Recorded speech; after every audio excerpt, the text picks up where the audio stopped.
Hello!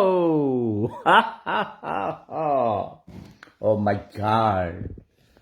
আমি যেই কথাটা বলেছিলাম, স্পিকার ডক্টর শিরিন শারমিন চৌধুরীকে এই যে নাটকের মাধ্যমে তাকে অ্যারেস্ট করেছে, তার জামিন আজকে মঞ্জুর হয়েছে। কংগ্রাচুলেশনস!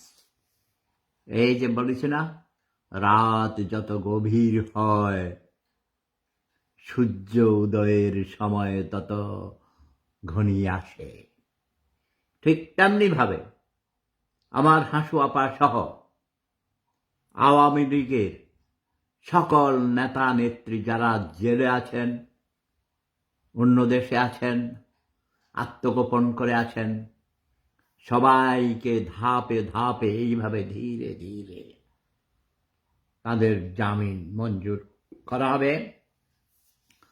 আওয়ামী লীগ যদি লিখিতভাবে চুক্তি করে এবং কাজের দ্বারা প্রমাণ করে তারা দেশে কোনো উচ্ছৃঙ্খলতা সৃষ্টি করবে না, তারা রাষ্ট্রের সকল নিয়ম, সরকারের নিয়ম শৃঙ্খলার মধ্যে থেকে রাজনীতি করবে, তাহলে প্রাথমিকভাবে তাদেরকে ঘরোয়া রাজনীতি করার সুযোগ দেওয়া হবে।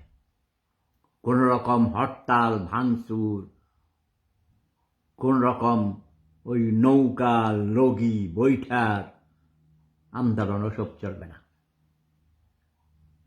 সব কিছু কার কথায় হয়, কার নির্দেশে হয়?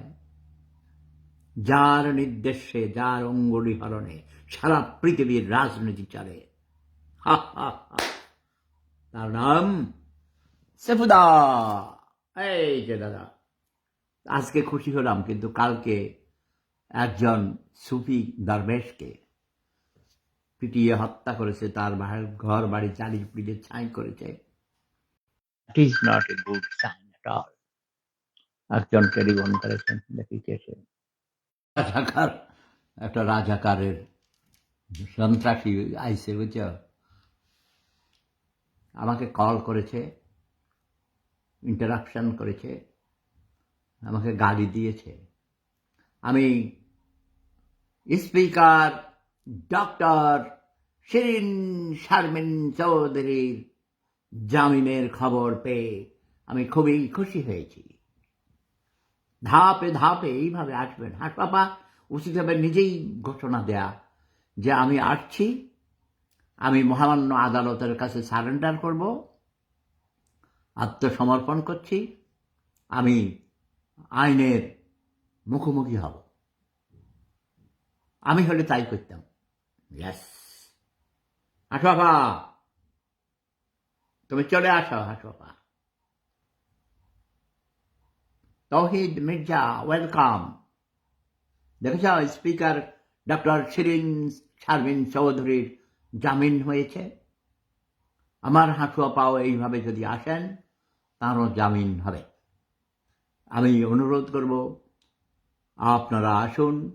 আওয়ামী লীগের যারা শাস্তি পাওয়ার যোগ্যতা অর্জন করেছেন, যেমন কাউয়া কাদিরের ফাঁসি হলেও তার পক্ষে সারা দুনিয়া বলতে পারে, আমি সেফুদা বলবো না।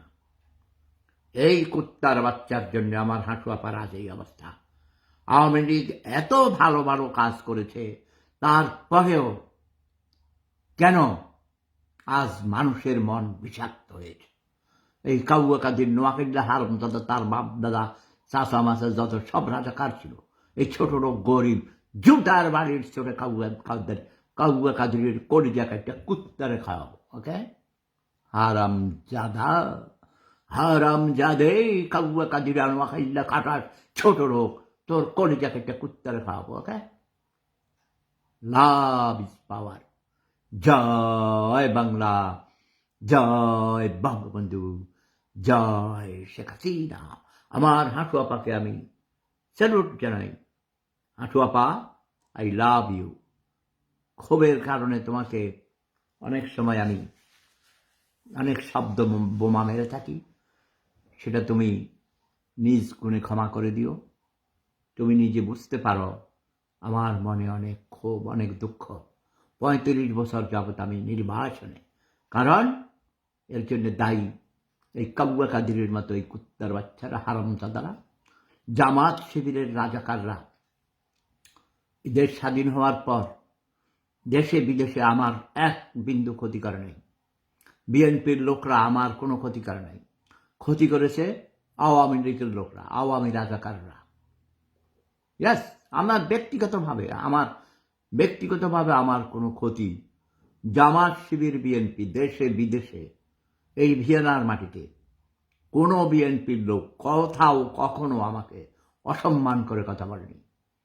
আমার বিরুদ্ধে মিথ্যা মামলা দিয়েছে, আমাকে জেল খাটিয়েছে। আওয়ামী লীগের লোক না, বেসিক্যালি এরা হলো গুপ্ত ঘাতক, এরা হাইব্রিড। এদের 14 পুরুষে কেউ দেশে থাকতে আওয়ামী লীগ করেনি। এখানে এসে আদম ব্যাপারী, চুরি ডাকাতি, রাহাজানি, বন্যা দুর্গতদের জন্য টাকা তুলে সেই টাকা নিজেরা খেয়ে ফেলেছে। কাজেই আমার খুব আওয়ামী লীগের নামধারী এইসব দুর্নীতিবাজ ক্রিমিনালদের বিরুদ্ধে। জয় বাংলা, জয় বঙ্গবন্ধু। আমি বঙ্গবন্ধুর ডাকে মহান মুক্তিযুদ্ধে গিয়েছি, কোনো সৈনিকের ডাকে যাই নাই। ওকে, কাজেই এই বাংলার মানুষ জেগে ওঠো তোমরা সবাই। আর ওই যে ছোটখাটো ল্যাকটিস্ট ফকিন্নির দল কিছু আছে না, গরিব, জোনায়েদ সাকি, আরো আছে, তো এত সব নাম আমার মনে থাকে না। এরা ধান্দাবাজ, এরা সুবিধাভোগী। নুরুল হক নূর লজ্জায় আজকে সকালে আমাকে কে জানি দিয়েছে, সংসদে দেখে পড়তে পারে না। এই সব বর্বর ছোট লোক, গরিব ফকিন্নির পোলাপান, রাস্তার নেড়ি কুত্তারা, এরা এসব মন্ত্রী হয়েছে। হিস আমার তোদের কপালে, হিস আমার।